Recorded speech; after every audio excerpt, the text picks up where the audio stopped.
Seruan lagi. Dan Nabi itu orangnya gak kaku. Padahal Nabi paling soleh kan. Orang sesoleh Nabi ternyata gak kaku. Terus siapa kita yang ngerasa lebih soleh daripada Nabi jadi kaku? Kenapa kita makin belajar sunnah makin kaku?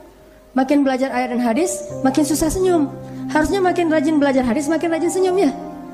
Baca satu hadis senyum. Kenapa? Sunnah Nabi kan tersenyum. Ngelihat perbedaan pendapat, yang satu kunut, yang satu gak kunut, senyumin aja. Jangan melihat yang kunut marah, orang yang kunut ngelihat yang gak kunut, gak sah, saling ngeledek-ledekan. Padahal Nabi aja ngelihat perbedaan pendapat di antara sahabat disenyumin. Bahkan ada sahabat yang agak-agak aneh gitu ibadahnya, disenyumin dulu baru dinasehatin. Kayak ada sahabat tuh sholatnya agak-agak heboh sendiri, tutorial ala dia lah. Nabi sholat berjamaah, dia datang pengen makmum kan, terus Nabi udah ruku. Wah, Nabi udah ruku nih, dia masih di pintu masjid, langsung dia takbir, dia ruku, jalan sambil ruku. Kan terkenal adegan itu, namanya bakroh namanya, jalan. Makanya saya bilang sholat tutorial dia. Mana ada Nabi nyontohin jalan sambil ruku kan? Tapi seru juga gitu ya. Masuk ke shaf, udah selesai sholat dia curhat, Rasul, tadi saya sholatnya seru loh, kata dia. Hah, seru gimana? Saya sholatnya di depan pintu, takbir, terus ruku, terus jalan sambil ruku. Boleh nggak tuh Rasul? Baru udah kejadian baru ngomong boleh apa enggak? Nabi senyum. Ya udah, lain kali jangan diulang ya. Gitu doang komentarnya coba. Kalau kita kan keluar semua dalil kan ya. Habis aja orang itu. Sama aja udah hijrah juga disalah-salahin, tetap aja masuk neraka. Mending nggak usah hijrah sekalian kan gitu. Ternyata Rasul nggak. Dia contohin akhlak senyum, wise, empati, tahu oh ini baru belajar. Kecuali orang yang sengaja ngelakuin itu baru dosa kan. Kalau ini kan baru belajar. Ada juga yang sholatnya nggak pernah dicontohin Nabi, tapi dia ngelakuin. Bilal kan sholat apa? Syukur wudhu. Nabi ngelihat Bilal habis berwudhu sholat. Pas sudah selesai sholat, Nabi tanya, Bilal itu sholat apaan? Coba bayangin, Nabi nanya. Padahal Nabi kan yang ngerti agama, nanya ke Bilal. Bilal itu sholat apaan ya? Bilal bilang sholat syukur wudhu. Bangga gitu. Oh, Nabi gak komen tuh, senyum doang tuh. Coba bayangin, Bilal lo gak usah ngelakuin yang gua gak ngajarin ya. Itu mah dasar segala macam keluar istilah. Enggak, Nabi mah. Karena Nabi tahu ibadah sunnah itu sifatnya mutlak. Mutlak itu artinya bebas. Karena ada sunnah yang muqayyad, ada sunnah yang mutlak. Kalau kita lebih dalamin lagi nih fikih agama, ada sunnah yang muqayyad itu udah diatur waktunya, hautunya. Waktunya misalnya kayak muqayyad itu tahajud berarti malam. Kayak qabliyah, ba'diyah itu mengiringi sholat wajib. Tapi ada yang mutlak, bebas dilakuin kapan aja dan berapa rakaat pun bebas. Namanya juga mutlak, bebas. Nabi itu orang yang easy going dalam urusan rumah tangga, dalam urusan sama temen, empati, tahu banget orang lain tuh maunya apa. Saking empatinya Nabi, kadang-kadang Nabi itu jadi kayak ra'fah itu gak enakan. Jadi kalau kita jadi orang yang gak enakan, insya Allah kita udah ngikutin akhlak sunnah Nabi. Gak enakan gimana? Kita lagi ngecengin satu cewek. Wah, ini istri soleha ideal banget nih, pasti nih bakalan jadi Khadijah dalam hidup saya nih. Tiba-tiba datang teman kita curhat, luar biasa ya, di kampus kita ada anak baru dan itu keren banget loh. Siapa itu yang kerudungnya kayak gitu, itu warna itu.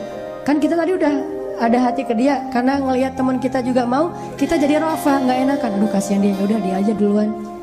Kita belakangan kalau dia gagal. Yang jelas nggak rebutan apa segala macam sampai rame main belakang, main sihir segala macam, nggak. Ini Rasulullah banget nih, orangnya rafa. Sama kayak Rasulullah ketika di rumah beliau ada tamu, lagi duduk di rumah, dikasih makan sama Nabi, minum, udah pokoknya makannya tuh udah utuh, udah appetizernya udah, main course-nya udah, dessertnya udah, semuanya udah beres nih, nggak pulang-pulang. Rasulullah bingung, ngeliat jam, nggak ngerti jam berapa ya sekarang kalau bahasa kita ya, artinya kan udah malam, nggak pernah. Oh baru jam 10 ya Rasulullah. Oh ya, ada yang mau ditanyain lagi? Ada ya Rasulullah. Terus aja gitu, Nabi pengen istirahat, mereka nggak tahu supaya segera pulang. Nabi nggak enak mau nyuruh mereka pulang. Gimana ya cara nyuruh mereka pulang? Istri udah kasihan nunggu di dalam, kok suami nggak masuk-masuk. Akhirnya turun ayat loh, Allah yang negur mereka. Kalau nggak salah di surat Al-Ahzab apa surat An-Nur gitu. Allah bilang, wahai orang-orang yang beriman, kalau kalian datang ke rumah Nabi, lalu kalian sudah selesai makan, maka pulanglah, karena itu akan menyulitkan Nabi SAW. Turun ayat suruh mereka pulang. Pas turun ayat, Nabi kan nggak boleh nggak menyampaikan ayat. Kalau ada ayat harus dibacain. Kata Nabi, alhamdulillah udah turun ayat, kata Nabi. Oh masya Allah, ayat apa ya Rasul? Sahabatnya kegeeran gitu kan.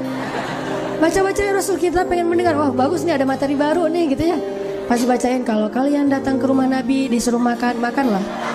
Kalau sudah selesai makan, maka pulanglah. Jangan berlama-lama. Konteks ayatnya itu jangan berlama-lama. Oh itu maksudnya pulang. Coba Rasulullah tuh gitu. Sampai Allah terlibat karena Rasulullah itu fatun, orang yang sangat gak enakan. Saking gak enakannya tuh kadang-kadang sering menyulitkan diri sendiri. Pernah gak sih kita gak enakan jadi menyulitkan diri kita sendiri? Itu Rasulullah banget. Pulang dari taklim, ngeliat teman ada yang jalan kaki, rumah kita mungkin di timur. Kita tanya sama dia, mau kemana? Mau pulang? Nggak ada kendaraan nggak? Ya udah ikut saya aja. Ya udah ikut. Ternyata rumahnya di barat. Jadi kita ke tempat yang lebih jauh. Ya kita nggak akan cari-cari alasan anterin. Pas sampai sana pulang jadi telat sendiri. Mungkin karena kita nggak ngerasa nggak enakan sama dia, kita bantu. Ini hal-hal yang disebut dengan rofa. Nggak enakan dengan pasangan. Rasulullah tuh pernah nggak enakan sama istri. Gimana nggak enakannya? Nabi satu pagi lapar, belum makan dari subuh. Pergi ke dapur, buka-buka gitu, buka panci, buka segala macam, lihat nggak ada isi. Aisyah belum masak, lagi buka-buka kayak gitu di dapur, tiba-tiba Aisyah lewat. Aisyah nongol nih. Pas Aisyah lewat, Nabi langsung bilang, Aisyah saya puasa loh hari ini. Coba gimana? Rasulullah nggak pengen bikin Aisyah salah tingkah dan merasa nggak nyaman karena belum masak untuk Rasulullah dan Rasulullah lapar. Jadi kan Aisyah jadi nggak enak hati tuh. Untuk membuat Aisyah tetap nyaman, Rasulullah bilang, Aisyah saya puasa loh hari ini. Oh gitu, ya udah sekalian saya nggak masak. Padahal Nabi tadi tuh nggak ada niat puasa loh. Kan puasa sunnah nggak harus niat dari awal kan, boleh niat belakangan selama belum makan apa-apa. Jangan sampai niatnya udah minum kopi, udah makan empek-empek, baru saya puasa aja deh. Tapi empek-empeknya udah habis berapa kapal selam misalnya. Nah ini Rasulullah tuh nggak enak hati kepada istrinya sampai bikin istrinya nyaman. Jadi kalau kita pulang ke rumah, di rumah makanan apa aja, alhamdulillah enak banget. Mama pintar banget sih masak. Kapan masaknya? Oh tadi bibi yang masak. Oh iya nggak apa-apa. Maka tetap makan sama dengan menghargai yang masaknya. Nabi kan pernah diundang ke rumah seseorang, undangan untuk have lunch gitu kan, makan siang. Dianggap itu kayak selamatan, acara besar. Datang Nabi sama sahabat. Ternyata yang ngundangnya orang miskin. Terus pas sampai ke dalam rumah mau makan, dihidangkan satu roti yang keras namanya qadid. Qadid itu roti kalau dimakan harus dicelupin ke air baru bisa dimakan, soalnya keras banget.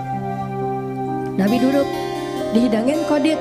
Nabi nunggu, kirain habis qadid nanti bakalan datang kayak susu, selai, daging, segala macam. Ini kan baru datang satu menu nih. Ditunggu lama nggak datang-datang. Terus kata tuan rumahnya, Rasulullah silakan. Oh ya. Tapi heran ternyata makanannya itu doang tuh. Tapi ngundang orang kan agak-agak gimana gitu nih sahabatnya. Kenapa ngundang